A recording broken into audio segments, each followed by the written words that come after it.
say we could drag it, but I have the drag bar. Right now, I mean, if you weren't worried about tearing it up, you could ride out there. It's gonna just destroy it. We would destroy mine. Yeah, it's too nice to go destroy right now. What's up? You like watching muddy bikes? No, it's not fun. Coming common, huh? Yeah, it's gonna be muddy again today. Track too wet to ride today? Yeah, too wet here, so. See, we got hammered. We got 5 inches 2 days ago, and then we got, while it was starting to dry up, we could probably work on it this morning, but then we got 1 inch last night. So we're actually gonna go over to the JGR track, the old JGR track, somebody else owns it now, and see if it's rideable. So, summer storms are getting us.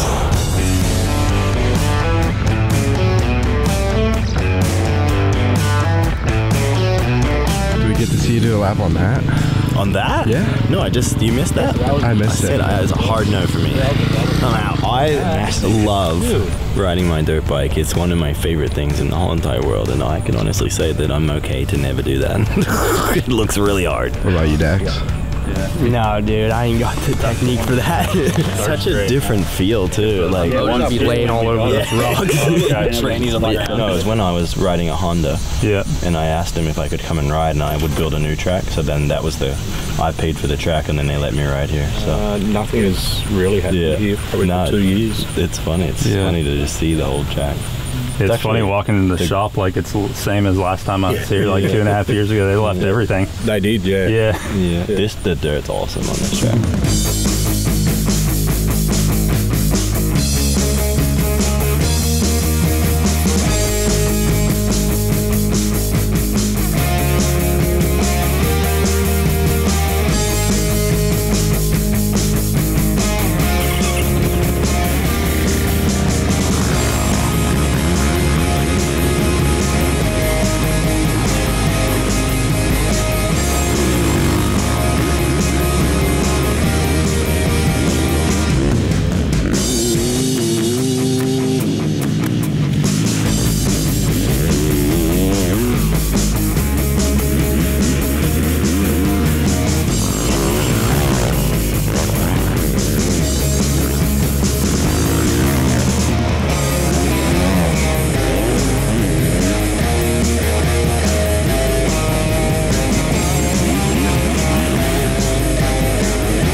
So good. So good. Maybe we can even switch it up. Come here a couple times. Yeah, they were saying Heath came out here, Heath Harrison, and like... I guess you worked on the track a couple weeks ago for like 3 hours. Did? Heath Harrison. Oh, Heath did. Yeah. Felt better that time. It took me a second. First time you were a little bit like, whoa. Yeah, the suspension is what caught me off guard so much. How stiff it is? So stiff.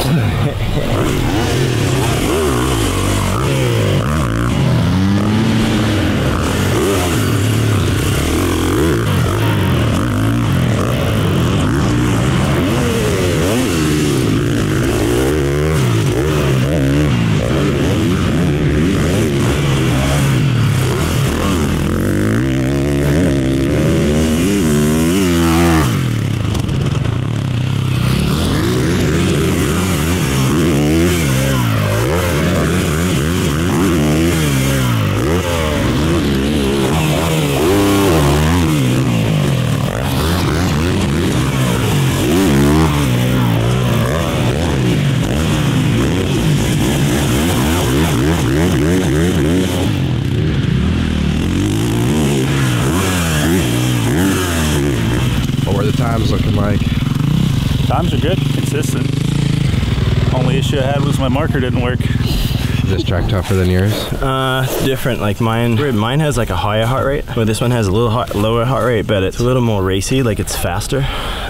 So I think that like when you add a little speed to it, the mental side of it, you know, your mental fitness and your concentration and hitting every little jump, bump, turn, you know, inch perfect every lap is a little harder than my place.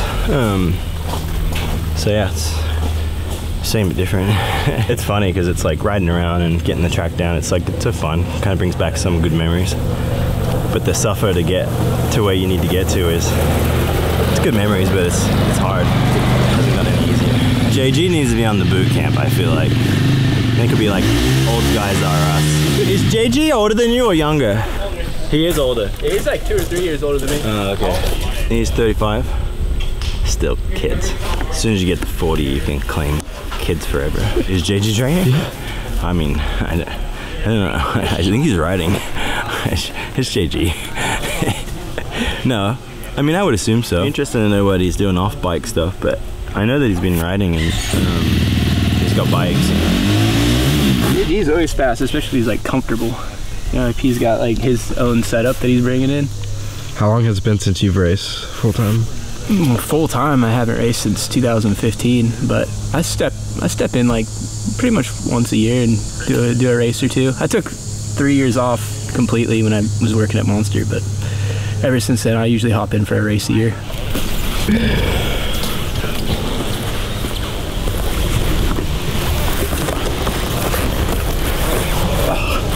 Much better. I was getting sketchy on that one.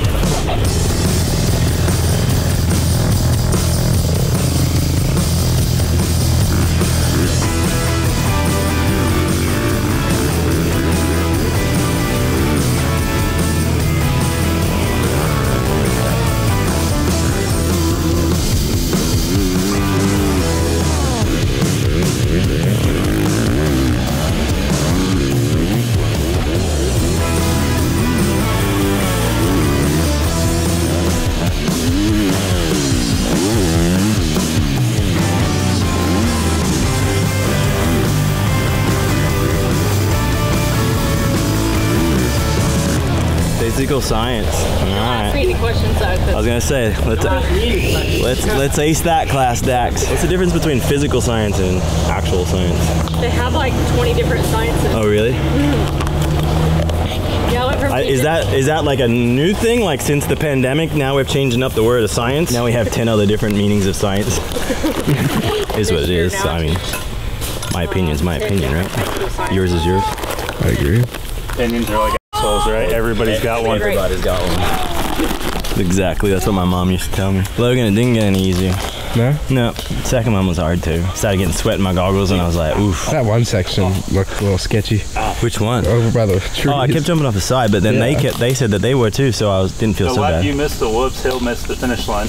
Oh, really? Yeah. You know, it's weird. I started to like bleed out to the outside, and then for some reason it didn't hold the line. It just kept going. And I was like, all right, I'm off the whoops. Lucky there's no tough bucks there. We're doing 10, you're doing 15. All right, I'll get through her. You get through it? Yeah. Well, now you got no excuses. You got a back brake now. Yeah, I'm good. All right. Better not talk too much crap because I'm feeling a bit tired myself. You might get stronger than me and start coming back beating up on me. It's all right. We got two whoops here. I'm good. I feel pretty good about myself in the whoops. So until he said, he's like, oof, he goes, the whoops are tough. Wait till you're at a real set. I'm like, yeah. These ones are really fast. They're dry and slippery, and sometimes you're like, is it gonna move? But it actually seems like it's not too bad.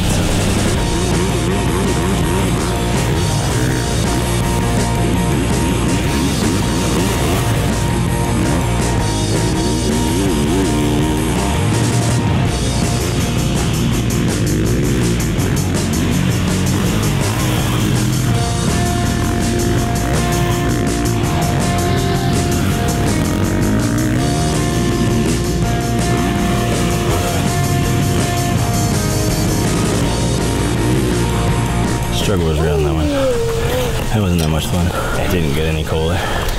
Didn't get any easier. It's not good, let's be honest, but it's good to feel that and have to struggle through it. Get on the other side. I like these whoops. Like the first four are the main one. Like if you get a good run on the first four and then you just kind of roll out of it and then it's like bup, bup, bup, bup. These ones are a little further apart and they're a little steeper. So like your momentum in is a little bit more important. Yeah. Do you meter the throttle at all through them or you just hold it on these ones? I meter.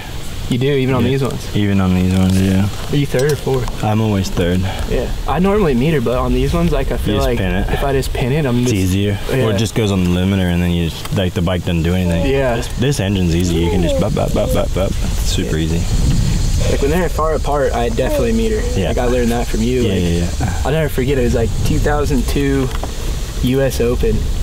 And we were racing on 80s. Mm-hmm. And my dad was like we were just trying to figure out how to learn how to skim whoops. Yeah. And you came in and I don't know, you're probably third gear or something, but you came in and you railed the turn and then just went bop, bop, bop, bop, bop, bop, bop, bop, bop. Like perfectly across all of them, and from that day forward, it like changed the way I looked at whoops. Yeah. Because you just got like perfect traction like across the top of every one of them. It's even more important because you come out of the turn so slow on a two-stroke, you know, like it doesn't have the torque. Yeah. Where this thing's like raw.